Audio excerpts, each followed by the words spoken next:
한 어린 딸과 아빠의 대화입니다. 아빠 밖에 나가서 놀아도 돼? 안 돼. 왜? 지금 새벽 5시잖아. 너무 일러. 왜? 아직 해도 안 떴어. 왜? 해는 좀 나중에 떠. 왜?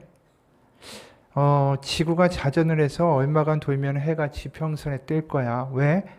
아빠는 몰라. 왜? 왜 모르는데 아빠? 학교에서 제대로 공부 안 해서 그래. 수업 시간에 잘 안 들었어. 놀러 다니느라. 왜? 별 상관없을 줄 알았거든. 왜? 내 인생 어떻게든 되겠지라고 생각해서. 근데 네 엄마 만났고 네가 태어났고 지금은 카센터에서 일하고 있고. 왜? 그럴싸한 직업을 가지기에는 너무 늦었고 네 엄마가 더 돈을 잘 버니까 아빠가 집에서 너 챙겨주는 거야. 아빠가 버는 돈은 정말 조금이거든. 왜? 글쎄 지금 경제 사정이 말이야. 공장들은 문을 닫고 제대로 된 일자리가 별로 없어. 왜?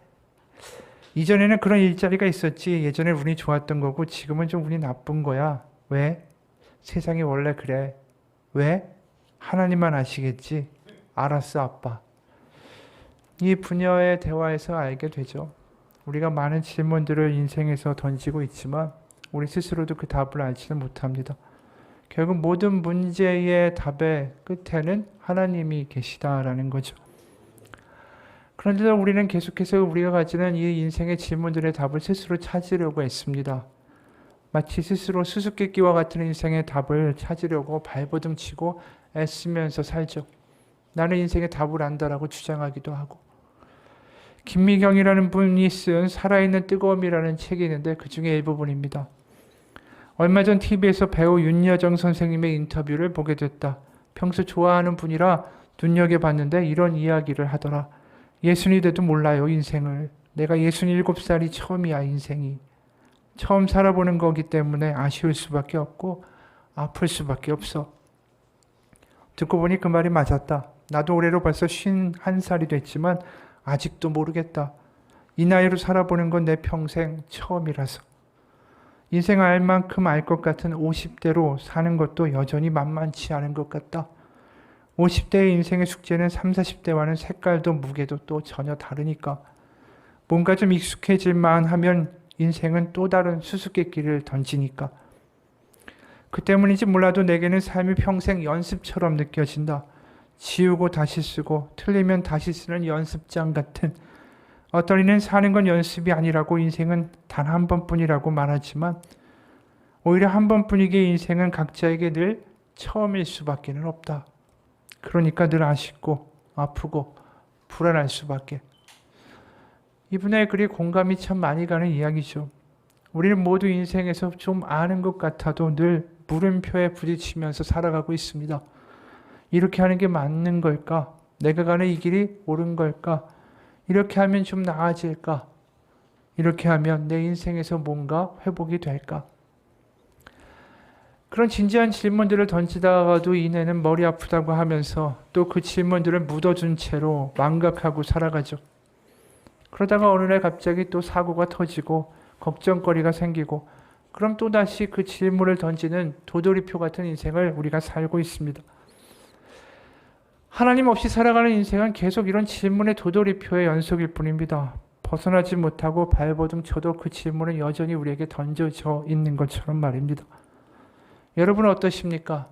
우리 모든 인생에 결국은 이 답이신 하나님께 모든 걸 맡기고 그 질문들에 대한 마침표를 찍고 살아가고 계십니까? 아니면 아직도 인생에 끊임없이 이어지는 질문들 속에서 허우적대고 좌절되고 때로는 한숨 쉬면서 살아가고 계십니까? 믿는 우리도 때로는 이런 질문들을 할 때가 있죠. 왜 내 인생에 이런 일들이 일어나는가? 세상은 왜 이렇게 불공평한가? 내 삶은 어떻게 되는 걸까? 난 잘 이겨낼 수 있을까? 믿는 사람들도 삶에 닥쳐오는 위기가 당혹스러운 질문들 가운데 한숨 쉬기도 하죠.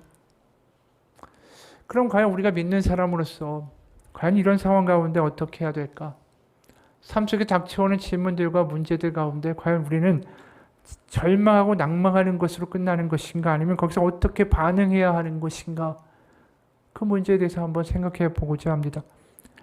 오늘 우리가 보는 이 시편에서는 그 낭망과 답 없는 인생에 대하여 어떻게 대응하는지 우리에게 세 가지의 순서와 길을 보여주고 있어요. 첫 번째는 그 낭만과 혼란에 대해서 믿는 자로서 이 사람 어떻게 반응하고 있을까요? 어떤 상황이든지 먼저 예배하고 있다라는 거예요. 오늘 우리가 보는 이 시편의 제목이 성전에 올라가는 노래라는 사실입니다. 여기 굉장히 주목해야 돼요. 당시 유대인들이라면 성전에 올라가면 어떤 기도를 드릴 것 같습니까? 생각해 보십시오. 성전에 쉽게 올라갈 수 있는 거리가 아니에요. 뭐 걸어서 일주일 아니면 더 긴 기간을 꼬박 걸어서 도착하는 성전입니다. 그 성전이 그렇게 고되고 먼 길이라면 그동안 마음에 좀 경건한 자세와 준비하는 마음으로 올라가서 하나님께 제물을 드리고 뭔가 감격과 기쁨의 기도를 드리는 모습이 연상되지 않습니까? 실제로 시편 122편을 보면 이 성전에 올라가는 길이라는 제목을 가지고 있는 똑같은 시편이 나옵니다. 거기 1절, 2절을 보면 이렇게 말하죠. 사람이 내게 말하기를 여호와의 집에 올라가자 할 때 내가 기뻐하였도다. 예루살렘아 우리 발이 네 성문 안에 섰도다. 성전에 막 도착한 그 긴 여정을 끝내고 성전 바로 문 지방에 도착한 예배자의 감격과 설레임과 기쁨이 바로 이 구절 가운데 들어있죠. 그런데 우리가 오늘 읽은 똑같이 성전에 올라가는 노래인 130편의 1절은 이러한 모습과는 완전히 반대되어 있습니다. 여호와여 내가 깊은 곳에서 주께 부르짖었나이다. 성전에 도착해서 그의 입에서 터져나오는 첫 마디가 이거예요. 깊은 곳에서 주께 부르짖습니다. 이미 말한 대로 적어도 일주일이나 걸어야 하는 그 먼 성전으로 가는 여정길을 마치고 성전에 엎드린 사람의 기도가 이런 거일 수 있을까? 아니 생각해보면 애초부터 이런 절망과 한숨 나는 인생을 살고 있었다면, 허우적거리고 있었다면 우리 입장 같으면 성전에 애초에 올라갈 의욕조차 생기지 않았을 것 같아요. 왜냐하면 무더위와 강도의 위협과 배고픔이라는 어려움을 다 감수하고 가야 되는 먼 길 아니겠어요? 너무 힘들어 죽겠는데. 우리도 여기서 우리의 모습을 엿보게 되죠. 사실은 시편의 기자와 같이 낭만과 절망에 처할 때가 있습니다. 갑자기 닥쳐오는 인생의 질문에 대해서 답 없을 때가 있어요. 그러면 우리가 어떻게 됩니까? 대부분 늘어져 버려요. 게을러져 버립니다. 아무리 교회가 가까워도 아유 나 이번 주는 쉴래. 나 방학할래. 근데 도대체 이 시편의 기자는 무슨 의욕이 있길래 일주일도 넘는 그 긴 거리를 예루살렘 성전까지 지금 한숨 나는 마당에 올라갈 수 있었을까? 근데 이 사람이 한 가지는 분명하게 아는 것 같아요. 믿음이 자기를 지켜주는 보루라는 걸 알고 있는 것 같습니다. 왜냐하면 미국에서 있었던 일이에요. 종료주일에 일어난 일이래요. 부활절 오기 전에 종료주일이죠. 갑자기 토네이도가 불었습니다. 교회 많은 교인들이 죽었어요. 교회는 토네이도에 무너져 버렸고 심지어 담임 목사님의 딸도 목숨을 잃었습니다. 그리고 그렇게 일주일이 지나고 부활 주일이 됐습니다. 목사님이 예배하며 설교를 해요. 그때 기자가 물었습니다. 목사님 이런 상황에서 어떻게 믿음을 지킬 수가 있습니까? 그때 목사님의 대답이 이겁니다. 아니요. 내가 믿음을 지키는 것이 아니라 내 속에 있는 믿음이 나를 지켜주는 것입니다. 그런 상황 가운데도 주님이 살아계시다라고 믿으려고 하고 예배하려고 했던 그 믿음이 자신을 지켜주었다라고 말하는 거죠. 오늘 이 시편의 기자가 그걸 알고 있는 것 같아요. 자신이 하나님에 대한 믿음이 풍성하고 하나님에 대한 확신이 풍성한 걸 떠나서 내가 그거라도 지켜야만 나를 지킬 수 있겠다라는 것을 알고 있는 거죠. 믿음이 충만해서 예배에 올라가고 성전에 가는 게 아니라 예배라도 드리려는 그 믿음이 자기를 지켜줄 것을 이 시편의 기자는 알고 있다라는 것입니다. 그래서 가만히 보면 우리가 예배를 소홀히 하는 것만큼 안타까운 것이 없습니다. 어느 청각 장애인 여성분의 글이에요. 오늘 엄마가 오셨죠? 제게 물어보셨어요. 경선아, 요즘 예배 드리니? 저는 뜨끔했어요. 솔직하게 대답했죠. 아니. 그러자 엄마가 말씀하셨어요. 안 돼. 꼭 예배 드려야 돼. 목사님 말씀을 듣지 못해도 괜찮으니까 그저 예배 자리에만 앉아서 예배를 드려. 하나님은 네 마음을 다 아실 거야. 그 말에 눈물이 펑펑 터졌어요. 맞아요. 저는 할 말이 없어요. 아들이 아직 신생아라서 자주 울거든요. 제가 청각장애로 울음소리가 안 들리니까 남편이 밤마다 깨서 잠을 설치고 육아를 더 많이 맡고 있어요. 남편이 얼마나 힘든지 아니까 예배드리려면 말씀을 들어야 하는데 남편한테 대피를 부탁하기가 미안해서 예배드리자고 말 못했어요. 그러다 보니까 점점 안 드리게 됐고요. 하지만 맞아요. 아무것도 들리지 않아도 예배는 드릴 수 있어요. 변명하지 않을게요, 하나님.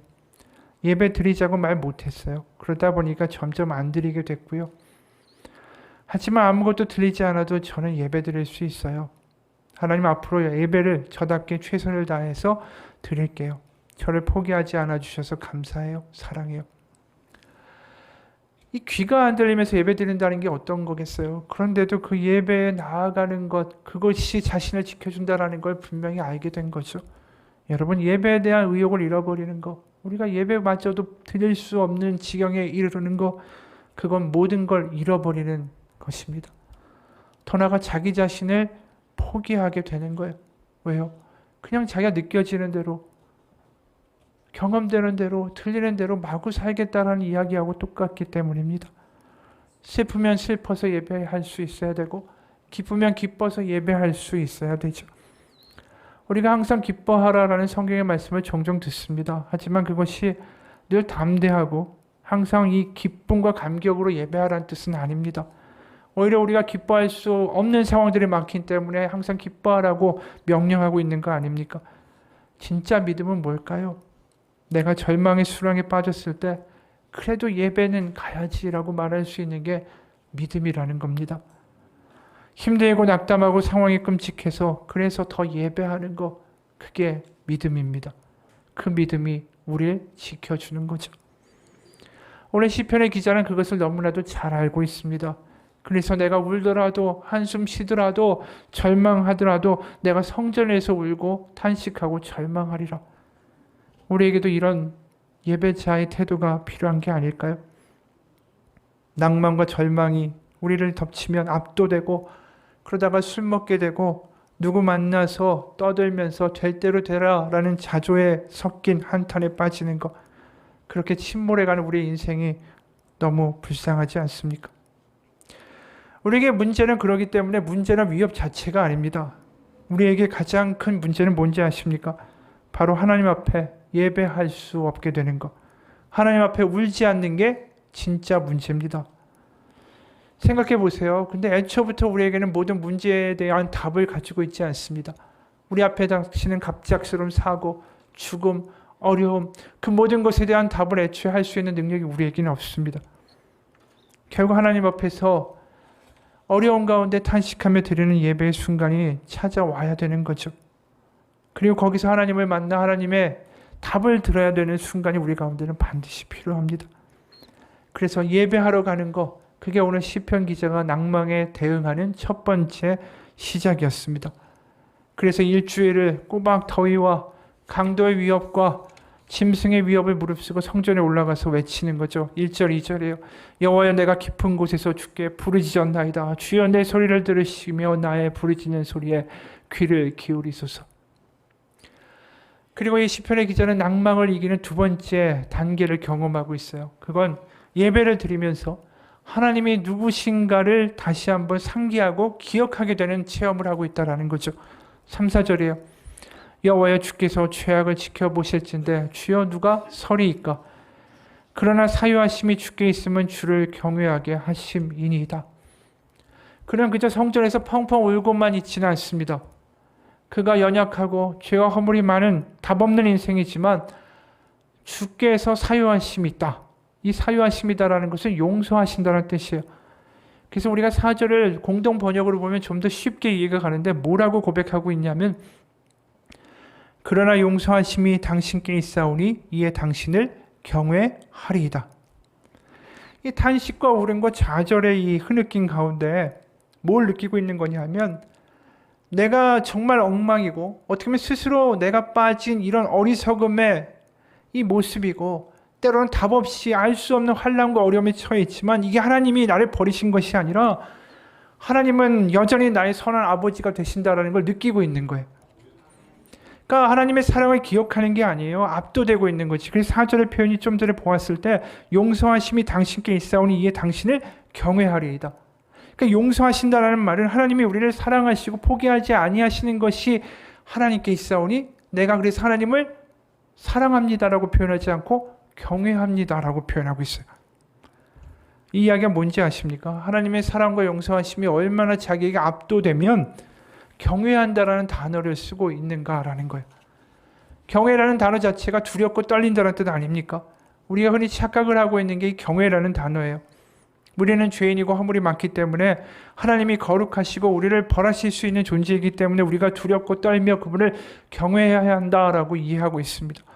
근데 오늘 이 시편의 기자가 하고 있는 경외의 이유는 뭐냐면 내가 두렵기 때문에, 내가 미약한 존재이기 때문에 두려워하는 게 아니라 그렇게 못나고 형편없고 부족한 나를 하나님이 사랑하시기 때문에 경외한다라고 말하는 거예요. 하나님이 용서하시기 때문에 난 하나님을 경외합니다. 자기를, 이 못난 나를, 허물 많은 나를, 연약한 나를, 예배에도 그래도 어떻게든 믿음 없지만 나와 있는 이 부족한 나를 여전히 붙드시고 사랑하신 하나님의 사랑에 감격하고 무릎 꿇는 것, 그게 경외라는 거죠. 다시 말해서 한마디로 말하면 이 사람은 지금 문제에 압도되고 있는 게 아니라 하나님의 사랑에 압도되어 있다라는 것입니다. 그래서 하나님 앞에 엎드리고 있어요. 여러분, 많은 문제들이 우리를 압도합니다. 인생의 질문들이 우리를 압도하고 경제적 위기와 우리의 정신적인 문제들이 우리를 압도하죠. 그런 압도하는 우리의 위기와 어려움을 이기는 길은 뭡니까? 하나님의 사랑에 압도되는 것뿐이에요. 누가 이런 말을 합니다. 당신이 낙망하고 낙심하는 이유는 문제가 너무 커서가 아니다. 당신의 힘이 너무 나약하기 때문도 아니다. 당신이 낙심하는 이유는 하나님을 내 아빠로 믿고 있지 않기 때문이다. 그 친밀한 관계를 경험하고 있지 못하기 때문이다. 기도했는데 응답이 안 될 때, 가슴 아픈 일이 생길 때 당신이 그렇게 쉽게 낙담하는 이유는 하나님을 내 아빠로 믿고 있지 않기 때문이다. 그래서 하나님이 너무 멀리 느껴지는 것이다. 부족한 불의한 나와 당신에게 아빠가 되어주시기 위해 하나님은 자신의 의로우신 아들을 주셨다. 그래서 우리가 하나님께 자녀가 된 것이다. 우리는 하늘 아버지가 아빠라는 사실 때문에 낙심하지 않을 수 있는 것이다. 아빠를 누리는 것이 기도고 아빠의 놀이터에서 한없이 아빠와 함께 살아가는 것, 그것이 낭망하지 않는 믿음인 것이다. 그렇기 때문에 사도 바울도 에베소 교회, 거기도 많은 핍박과 어려움을 겪고 있는 교회 아닙니까? 거기를 위하여 기도할 때 다른 거 기도하지 않아요. 간절히 기도하는 게 하나입니다. 바로 하나님의 사랑과 은혜에 압도되게 해달라고 그들이. 에베소 3장 14절에서 19절이죠. 이러므로 내가 하늘과 땅에 있는 각 족속에게 이름을 주신 아버지 앞에 무릎을 꿇고 비노니 그의 영광의 풍성함을 따라 그의 성령으로 말미암아 너희 속사람의 능력으로 강건하게 하시오며 믿음으로 말미암아 그리스도께서 너희 마음에 계시게 하시옵고 너희가 사랑 가운데서 뿌리가 박히고 터가 굳어져서 능히 모든 성도와 함께 지식에 넘치는 그리스도의 사랑을 알고 그 너희와 길이와 높이와 깊이가 어떠함을 깨달아 하나님의 모든 충만하신 것으로 너에게 충만하게 하시기를 구하노라.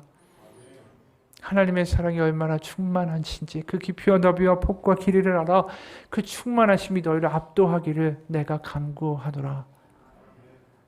여러분, 우리 인생의 문제들을 닥칠 때마다 기억하십시오. 애초부터 나는 그 질문들에 답할 능력이 없는 사람들이에요. 순간 뭔가 내가 그 인생에 대한 답을 얻는 것 같아도 순간일 뿐입니다. 또다시 어떡하지? 이렇게 막막하지? 그 순간들이 계속 찾아오게 돼 있어요. 아무리 힘들고 막막하고 지치고 답 없다 할지라도 우리가 해야 될 건 예배에 나오는 일입니다. 예배에 와서 울고 단식하십시오. 그리고 하나님의 사랑의 말씀을 들으십시오. 하나님은 당신을 포기하거나 버리시지 않습니다. 그게 저 십자가의 하나님의 우리를 향한 맹세 아닙니까? 이야기 하나를 소개하죠. 아버지, 어머니, 딸 이렇게 세 식구가 여행 중에 교통사고가 났습니다. 자동차가 언덕 아래로 구르는 큰 사고였죠. 어머니만 상처가 가벼울 뿐 아버지와 딸은 모두 크게 다쳐서 병원에 입원해야만 했습니다. 특히 딸의 상처가 깊어서 오랫동안 병원에 치료를 받았음에도 평생 목발을 짚고 다녀야만 했습니다. 당시 사춘기였던 딸은 무엇보다도 마음의 상처가 깊어져 갔습니다. 친구들이 체육을 할 때도 딸은 조용히 그늘에서 그들을 구경만 해야 했습니다. 친구들이 조잘거리며 몰려다닐 때도 딸은 늘 목발을 짚고 집으로 돌아와야만 했습니다. 울기도 많이 울었죠. 그나마 같은 목발 신세인 아버지가 딸에게는 큰 위안이 되었습니다. 딸이 투정을 부려도 그 처지를 누구보다 잘 아는 아버지가 나서서 말없이 그 딸의 불평과 투정을 받아주었죠. 딸에게는 아버지와 같이 공원 벤치에 나란히 목발을 기대고 앉아서 이런저런 이야기를 나누는 것이 위안이고 행복이었습니다. 어려운 사춘기를 잘 넘기고 딸은 대학에 진학했습니다. 입학식 날 아버지가 참석하여 딸을 껴안아 주었습니다. 네가 내 딸이라는 게 정말 자랑스러워. 그의 어느 날이었습니다. 새 식구가 나란히 길을 가고 있었죠. 마침 앞에서 작은 꼬마 녀석이 공놀이를 하고 있었습니다. 근데 공이 큰 길로 굴러가자 꼬마는 공을 주우려고 좌우도 살피지 않고 큰 길로 냅다 뛰어들었습니다. 마주오는 트럭에 치일 뻔한 아찔한 순간에 놀라운 일이 벌어졌습니다. 아버지가 목발을 내던지고 큰 길로 냅다 뛰어들어 꼬마를 안고 길 건너편 쪽으로 달려가는 것이었습니다.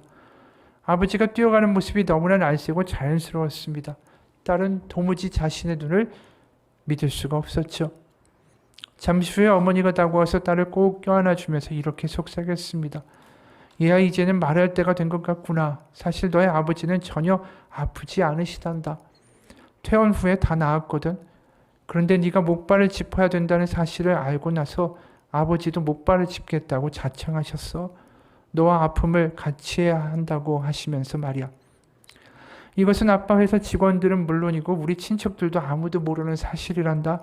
오직 나와 네 아빠만이 아는 비밀이야. 딸은 길 건너편에서 손을 흔드는 아버지를 보면서 하염없이 눈물을 흘렸습니다. 이게 하나님과 우리의 이야기 아닐까요? 불평하고 두려워하고 좌절 속에 살아가는 우리를 탓하거나 비난하지 아니하시고 우리 가운데 사람의 모습으로 그 모든 고난을 겪게 하시는 바로 하나님의 아들 예수님을 우리 가운데 보내신 하나님의 사랑 말입니다. 그런 하나님의 사랑과 은혜가 그를 압도하자 이 시편의 기자는 더 이상 울음과 탄식으로 기도할 수가 없습니다. 5절과 6절이요. 나 곧 내 영혼은 여호와를 기다리며 나는 주의 말씀을 바라는도다. 파수꾼이 아침을 기다림보다 내 영혼이 주를 더 기다리나니 참으로 파수꾼이 아침을 기다림보다 더하도다. 기다린다는 말이 몇 번이나 반복되는지 모릅니다. 그는 복음이 이제 뭔지를 알고 있죠. 3절에서 애초에 여호와여 주께서 죄악을 지켜보실 때 주여 누가 서리이까 이런 탄식의 고백을 했던 사람이 지금은 너무나도 당당하고 자신 있고 뻔뻔하게 하나님을 기다립니다. 왜요? 내가 이런다 할지라도 하나님은 나를 외면치 않으신다라는 걸 알고 있으니까. 하나님 반드시 응답하신다라는 것을 확신하고 있으니까. 하나님이 어떤 분이신지를 너무 잘 알고 있으니까. 그게 예배드리면서 느낀 이 사람의 감격이었던 거예요. 여러분, 우리가 예배하면서 듣게 되는 것은 다른 게 아닙니다. 십자가의 복음이에요. 하나님이 우리를 포기하지 않고 계시다라는 하나님의 사랑의 이야기입니다. 그것이 우리 가운데 느껴지고 성령의 역사로 우리 가운데 확신될 때에 우리는 기도하며 기대하며 기다리며 살게 될 것입니다. 그 믿음만이 바로 우리의 낭만과 절망의 골짜기, 눈물의 골짜기를 건너가게 할 수 있는 유일한 힘입니다. 문제에 압도되는 것이 아니라 하나님의 사랑에 압도되는 것. 그래서 시편 오늘 기도를 보다 보면 이미 하나님께 뭘 해달라고 응답해달라고 하는 기도가 아니라 점점 보면 이미 우리를 사랑하신 하나님에 대한 그 사랑에 대해서 응답하는 기도로 바뀌고 있다는 것을 보게 돼요. 여러분, 우리에겐 그런 사랑의 복음이 분명하게 지금도 있습니다. 우리 각 사람 하나하나게 말입니다. 동영상 하나를 보겠습니다.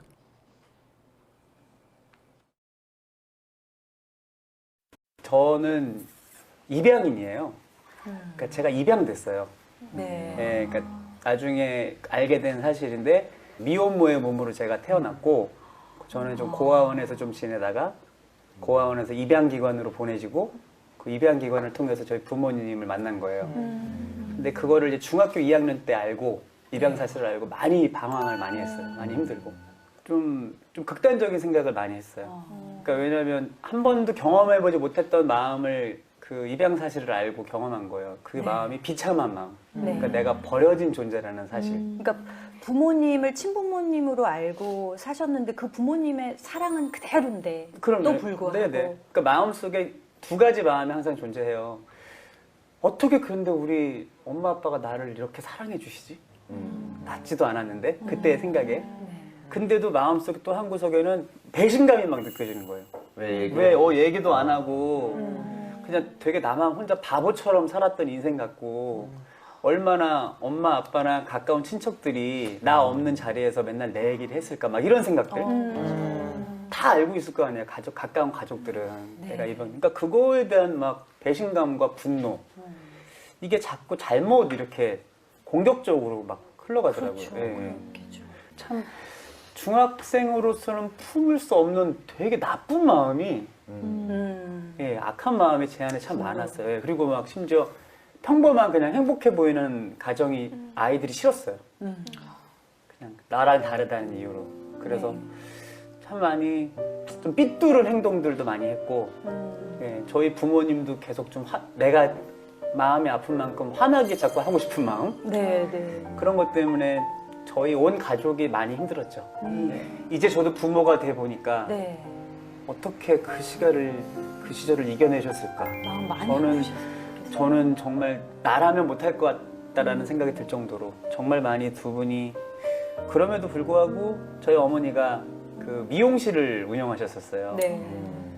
근데 이제 미용실을 운영하신 이유도 저희 어머니가 그 동네 어르신분들 머리 커트해주고 파마해주시려고 전도하시려고 그래서 미용 자격증을 따신 분이세요. 진짜 뭐 신앙의 내공이 대단하신 분. 그런 분위기 때문에 저를 위해서 정말 고통스러우셨겠지만 포기하자고 새벽마다 그 미용실 문을 오픈하시기 전에 쪽방에서 새벽마다 울면서 그러니까 그 기도가 저를 그러니까 제가 막 한참 방황하고 악한 마음이 가득해서 막 그런 마음이 있는데도 새벽마다 엄마가 기도하면서 우는 소리가 들리는 거예요.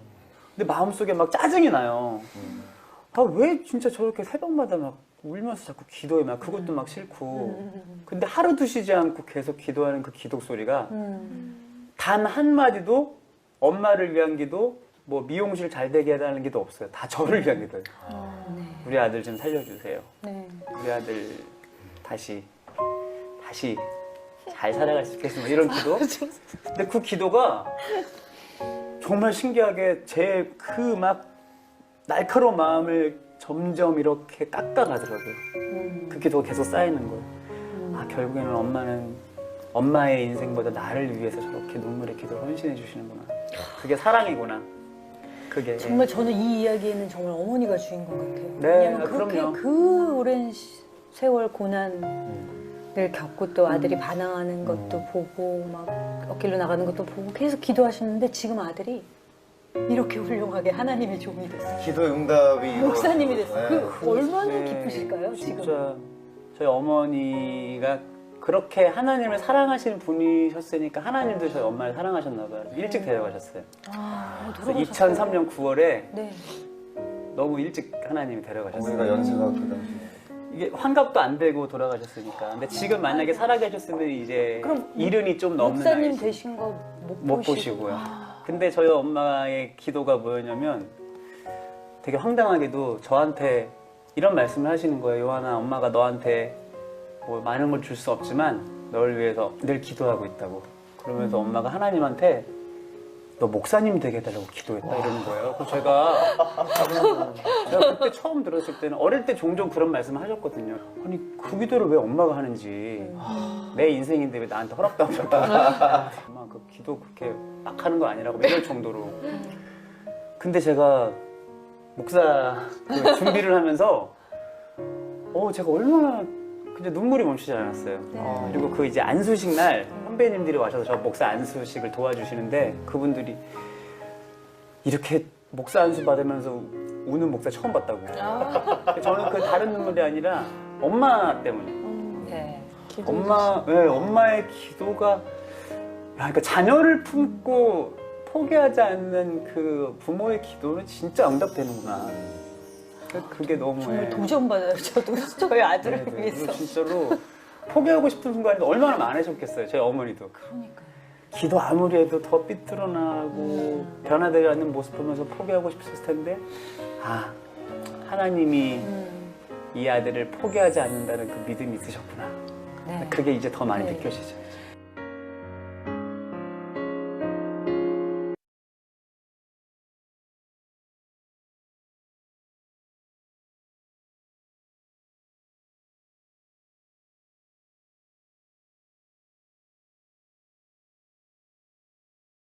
왜 태어났을까? 왜 내 인생은 이럴까? 그런 질문들의 답은 결국 하나님 그리고 사랑이라는 거죠. 어머니의 사랑 때문에 이분이 이런 변화를 했고 결국 하나님의 살아계심 때문에 자신 인생에 대한 답을 얻은 거 아닙니까? 인간 어머니의 사랑이 이러한데 하나님의 사랑은 어떠신가? 그것이 바로 그 아들을 우리 가운데 주신 예수 그리스도를 십자가에 못 박으신 하나님의 사랑입니다. 바로 그 사랑이 성령을 우리 가운데 느껴지고 소유되고 절감된다면은 어떻게 우리가 그저 절망의 수렁텅이에 혼자 앉아서 스스로 망가질 수가 있겠어요? 그 사랑을 아는 사람이 5절 6절에 말하는 거 아닙니까? 나 곧 내 영혼은 여호와를 기다리며 나는 주의 말씀을 바라는도다. 파수꾼이 아침을 기다림보다 내 영혼이 주를 더 기다리나니 참으로 파수꾼이 아침을 기다림보다 더하도다. 사랑하신 하나님이 나에게 답을 주실 거야. 내 아버지가 나에게 응답하실 거야 라는 그 기다림과 확신과 사랑이 이 기다림 가운데 있는 거죠. 막연한 기다림이 아닙니다. 사랑과 확신 가운데 기다리고 있다는 거죠. 마지막으로 낙담을 이기는 세 번째 모습은 결국 그가 마지막에 찬양이 회복되고 있다는 것입니다. 더 이상 처음처럼 내가 깊은 곳에 처했다. 나의 외침을 들어달라. 내가 목마르게 기다린다라고 말하지 않습니다.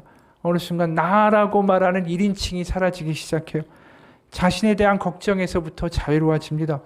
온통 자신에 대한 생각에서 몰두하던 그 사람이 이제는 더 이상 자신의 문제에 따위는 신경도 쓰지 않고 말하고 있어요. 그러면서 자신의 입술을 열어서 이렇게 기도합니다. 7절 8절이에요. 이스라엘아 여호와를 바랄지어다. 여호와께서 인자하심과 풍성한 속량이 있음이라. 그가 이스라엘을 그의 모든 죄악에서 속량하시리로다. 더 이상 자신에게 얽매인 자가 아니라 이제 담대하게 하나님의 사랑을 선포하는 자로 그는 기도하고 찬양하고 있습니다. 여러분 우리도 마찬가지예요. 문제에 눌려 있다가 다시 한번 예배에 나와 하나님을 경험하고 하나님의 살아계심을 우리가 체험하고 절감하고 느끼고 살다 보면 더 이상 나의 문제에 내가 압도되는 게 아니라 세상에 나아가 하나님의 살아가심과 하나님의 살아계심을 이야기하는 사람으로 변화되어 있다는 걸 보게 된다는 거죠. 이 기도의 시편의 기자의 관점이 완전히 변화되고 있는 거죠. 나는 왜 이러나? 나는 누군가? 나는 왜 무능할까? 나는 죄인인가의 생각에서 드디어 하나님은 이런 분이시다라고 외치는 놀라운 기도의 반전을 보여주고 있다는 것입니다. 그래서 우리가 어렵고 낭망되고 지칠 때 우리가 해야 될 건 다른 것이 아닙니다.